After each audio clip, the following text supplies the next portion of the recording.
Mars retrograde asks us to find better introspection when it comes to what we do, why we do the things we do, and how much energy do we put into what we need to accomplish. Mars goes retrograde on December 6th and it ends in 2025, February 23rd. So yes, we are starting the new year with a retrograde. If you look up in the night sky over the course of the next bit, you'll actually be able to see Mars with your naked eye. That's because Mars is as close to the Earth's orbit as it possibly can go. As a matter of fact, that's how retrogrades interact with the Earth to begin with. But because of the proximity of the planet of action and desire being so close to our planet, when you try to leap into those energies like you may normally be used to doing, things may go a little bit more haywire than you expected. Mars retrograde in Leo is trying to show you where you have felt stunted when it comes to your desires and your ability to go after what you want. And contrary to popular belief, a lot more people need to learn how to rest during this time frame versus trying to run out there and be the biggest star of the show. This is the recoup and rejuvenation that you may need on a soul level in order to truly tackle this upcoming 2025 like it's yours. One of the biggest themes that I've been seeing across the board has been emotional, physical, and spiritual burnout. We can make ourselves literally sick if we leave ourselves unchecked with how we're putting out our energy. To be transparent with y'all, even with this upcoming Mars retrograde, I sense a change in my work and delivery just in terms of how much energy I've put across. And I'm using this time frame to really help make things even more meaningful. So the messages I do get across better, resonate stronger, and gives you a better sense of clarity when it comes to everything. We've just left Pluto in Capricorn, and the remnants of that time frame is still amongst us all. But this Mars retrograde is a perfect time for you to change the inner narrative, to customize things at their core, so things begin to vibrate from the truth of your being, from the essence of your heart, and not just based off of what you expect everyone else to want to see. You get to choose how the future unfolds. This Mars retrograde starts in Leo and then it's going into the sign of Cancer. And the first thing that I have to ask, do you know that greatness lives within you? Or have you been shying away from it? The path of your success has less to do with what you're trying to force people to see and more to do with how you're resonant.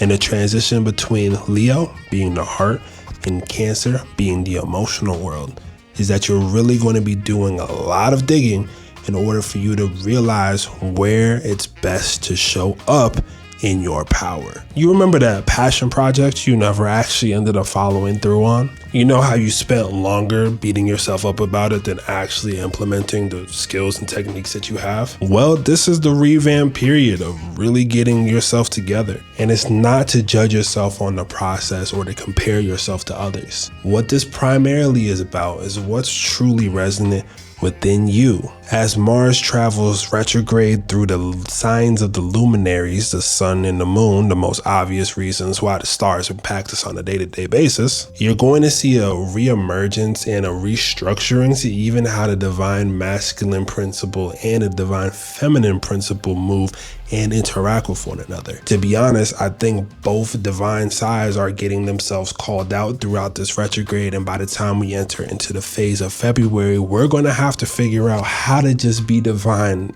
in and of itself. The most intimate parts of yourself that are so pure and true, but you don't necessarily want the world to see or else you may get judged for, is going to be your currency moving forward if you let it be. We have technology, AI, things in competition. So many people are trying to get to the next step, but are they trying to resonate with their truest step? This is where that rest and reflection takes such an important cause. As a matter of fact, the main thing I would point out for this Mars and Leo retrograde is how do we move better through inspired action. Let yourself outgrow your old need to look a certain way, be a certain way. This is about what's truest to you, because authenticity is going to become the highest vibration as we get deeper into this Pluto and Aquarius phase. Part of the growth is learning how to take those things in stride and making something from it. versus becoming a victim to your own self. And we leaving that behind in 2025. When I was writing about this transit, this reminded me of a time where I knew someone who had enough finesse to be able to meditate in the middle of a train car running through underground while everything's rattling, shaking, and nobody knows how to hold on to the pulleys right, that kind of thing. And I remember looking up at them and she was listening to music. Actually, no, she wasn't listening to music. She was so at peace just with her eyes closed in the middle of everything. I had to ask her, I'm like, are you good? You okay? And I remember she looked up and just smiled and was like, yeah, I was meditating.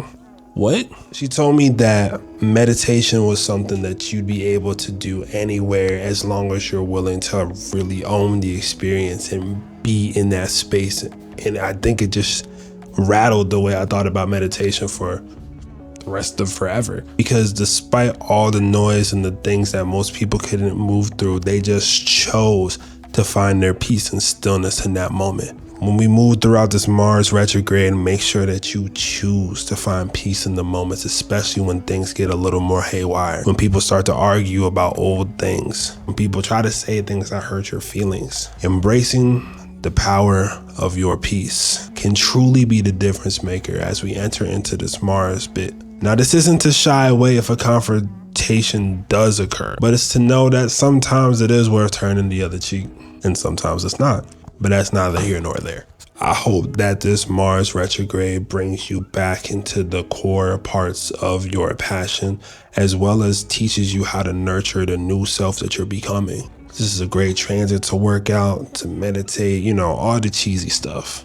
But realistically, whatever comes up most authentically to you when it comes to self-care, when it comes to how you want to tackle your goals, that's what's going to be leading you through to your personal power. Oh, wait, you haven't been to Mars before, have you? Oh, I got you one sec. Let's go. Oh, shit. Here we go again. Oh my God. It actually worked. Whoa, this is weird. Oh, this is nice. Very nice.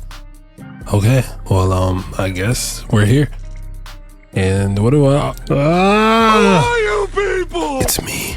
Well, I guess it's a good time to say that if you need any consultation throughout this Mars retrograde, you might as well hit me up for that so I could do more cool stuff like this in my videos. I think that'd be cool. But yeah, let's get into it. Let's try this again, shall we? All right, so we are about to go on a mission. We're going to go to Mars. So the whole idea of this, we're going to go look to see where it's at, why it's going retrograde, and we going to talk to it all directly. So if you're in, let's get to it. Maverick was ready for his mission out to Mars to teach the people about the significance of this Mars retrograde. Mars is the planet of war, action, desire, and the energy to go do it and get it done. It's about to go retrograde. And as we see here, it is the 4th planet from the sun. We're about to take a trip now. We're heading closer to Mars to talk about its energy and how Mars is really the force that drives us to go forward in all of the things that we do. One of the most powerful parts to Mars is that everyone's energetic need to push out their world is different. So learning your Mars sign is actually going to be giving you such a benefit, especially with this Mars retrograde coming up. Learning how to give yourself better grace based off of your energy specifically. If you've never seen my Mars masterclass before, it's probably the best time to do it. I'll put it right here so you can see. But next thing that we can get into is how this specific Mars retrograde is going to be happening in the sign of Leo. So we're almost there. I know it's been a long trip so far. This is a large galaxy that we're floating through just to make sure that we get there on time. Now, next thing that I really want to break down about this planet called Mars is that there's a lot of background in terms of how you can take your fire to the next level. All right, enough juxtaposition. Let's get into the actual meat of this now. So Mars is going to be retrograde in Leo for 30 days before it switches back into Cancer. The first month of this Mars retrograde is trying to have you remember the fire of your heart and learn how to actually properly place the passions that you have into the correct spaces. One of the most important parts and elements to this fire is, are you doing what's authentic to your love? Do you love what you do? Or are you playing a part? Are you playing a role? These are two things that are going to be really popping up in terms of this collective, which is why when it does go back into Cancer, you're going to be seeing, where is it worth setting up your time at? Where is it worth setting up your day-to-day energy? Is it going to be really where you want to nurture your time? And as this retrograde ends off in February, keep in mind, Mars goes back into Leo, but in April of next year. This is such a strong period for you to really be able to tangibly understand your motivations to do the things that you do, and you have the choice and the opportunity to start to place those things just like you want, if you're willing to honor the energy at hand, which has a lot to do with slowing down, which has a lot to do with changing the way you go about things, which has everything to do with you really utilizing the talents that you may have forgotten. Maybe you're bringing back something that you thought you could never achieve before. But guess what? We're in a new era. We're in a new stage. We're in this age of Aquarius. And with Pluto here as well, we're going to be getting into a lot of fun coming up in the next 20 years. So don't give up on yourself. As a matter of fact, we're just getting started.